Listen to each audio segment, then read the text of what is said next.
Hi all, and welcome to Backcountry Cuisine.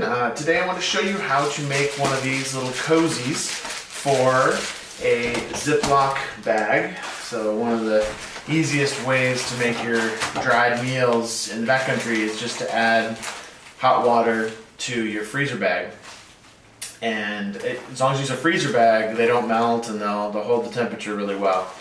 And then what you can do is, there's lots of ways to insulate it, of course. You can use a sweater or a jacket or even a hat, something like that. But oftentimes it's cold at night and you want to be wearing those too. So I made one of these out of Reflectix material. And that's just bubble wrap that's foil covered. And you put your hot water in here. You shove it in the pouch. And you close it up with the hot water in there and let it sit, and that works really well. It insulates things really well. So I made one of these for quart size when I'm out there on my own doing solo stuff, but oftentimes I'm out with my wife or my son, and so we want to use a larger bag, for like a gallon size Ziploc bag, for a larger meal like this one. And this one is call it ramen mac. Basically, I take top ramen, I take out the little flavor pack, put in some tuna and some dried peas and a cheese sauce, and I make that into a meal. So I'm going to show you how to make a little pouch that you can bring. It's really cheap, and you can then easily do a little freezer bag stuff. So again, I've got this big roll of Reflectix material, and what I found is that you want about an extra inch on each side of your bag. So this bag, turns out it's about 10.5 inches wide, and so I'm going to have mine cut out at about 12.5 inches wide now. So there's 12.5 inches wide there. I'll roll it out a little bit.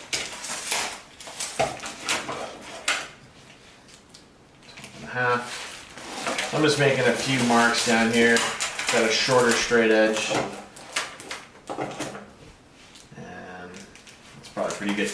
And then in terms of how long do you make it, because what we're going to end up doing is folding this over, is that I want to make it about twice the height of this. I don't worry about making it any longer than that, even though I'm going to have a little flap to it, because you never use all the space up here at the top. You're going to end up kind of folding over your bag at the top. But if you make it double the size, then it will be a nice square, and it'll have plenty of room in it, plenty of fit for it.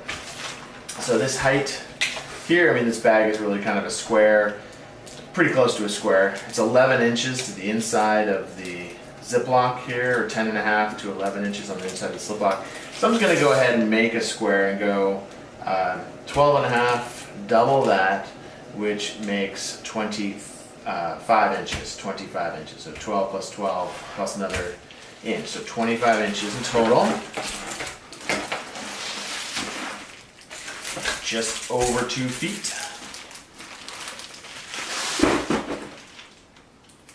25 inches.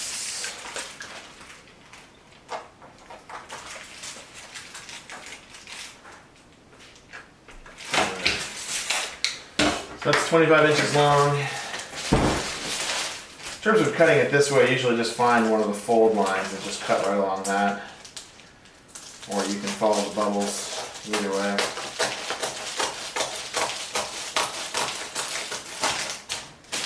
Alright. So that's my length, 25 inches length. I'm going to cut it off here. And again, I can just follow the bubbles right along, or you can use a straight edge and mark the line. It's up to you. Usually a little bit too lazy to do the straight edge on it.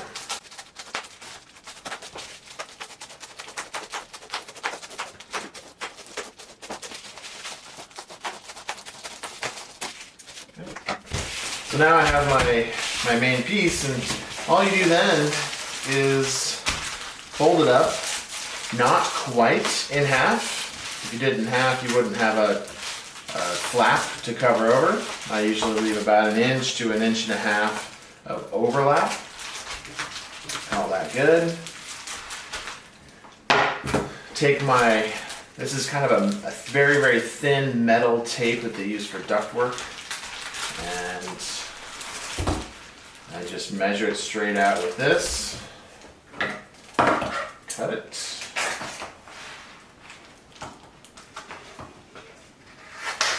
Like that.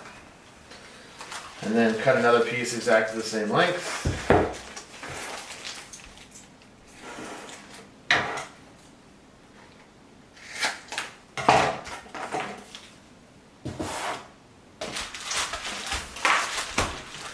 And all you do then, hardest part is to get this thing started, get the backing off.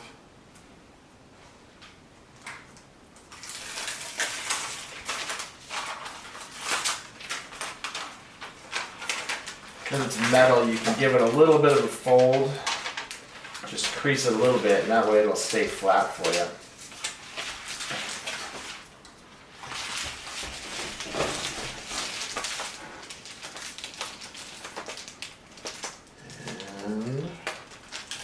I put it down so it's not quite halfway, because this has some thickness to it.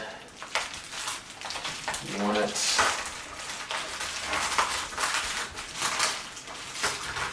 to have enough space to come up on top. And that is it. That's all you gotta do. You got that, and then you do the other side.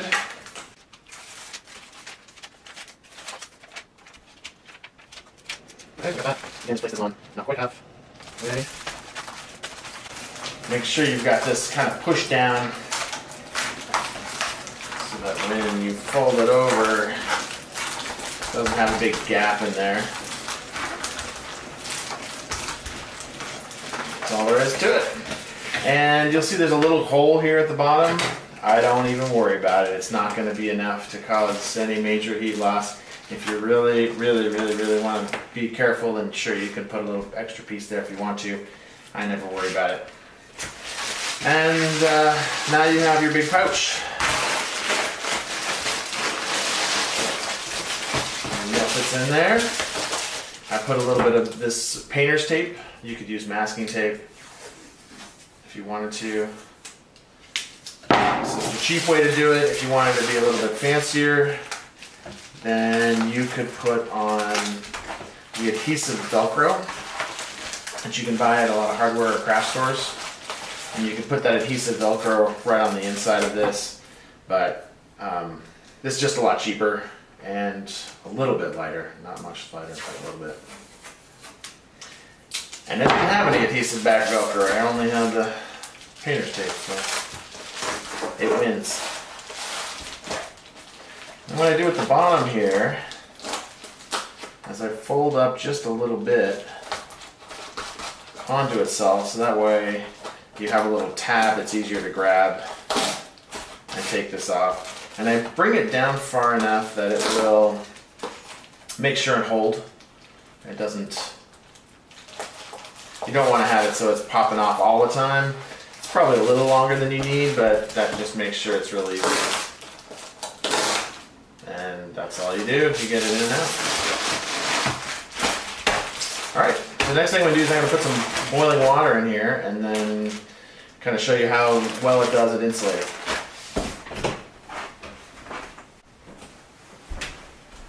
So now I have my boiling water.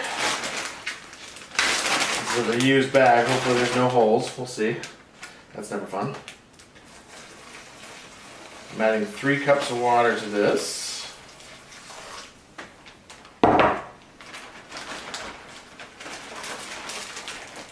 Take out as much of the air as you can without spilling anything.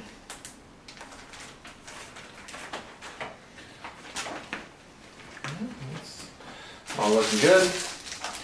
And I put it in my pouch. You can see you could make it shorter. That's really not a problem if you wanted to. I wanted to put the thermometer in there too, just to kind of show how well this insulates. Got a hole down there, so okay. Okay, we're about 4 minutes in right now, and it's stabilized at 115 degrees Fahrenheit in the bag. So we'll let it go for another 10 minutes or so and see what it drops. Maybe I'll check in 5 minutes or so. All right, checking in again about 8 minutes, and we have 112 degrees now, so it's just lost a couple degrees. All right, it's been about 17 minutes now. It should be cooked. It's 110 degrees, so really just didn't lose that much in terms of temperature. Let's see how this is doing here. Yeah, the noodles feel soft. Peas could probably go a little longer, but otherwise it looks pretty good. It's still like really hot to the touch. So I might go, let me try these.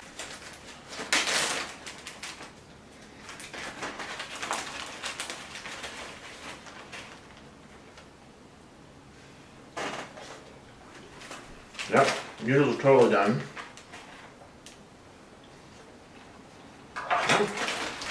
Peas taste great. So, there you have it. And that's a big dinner for 2 people. That'll keep my son and I very happy. Alright, well, hope you enjoyed the video, and go check us out at backcountrycuisine.net. Take care all and eat well.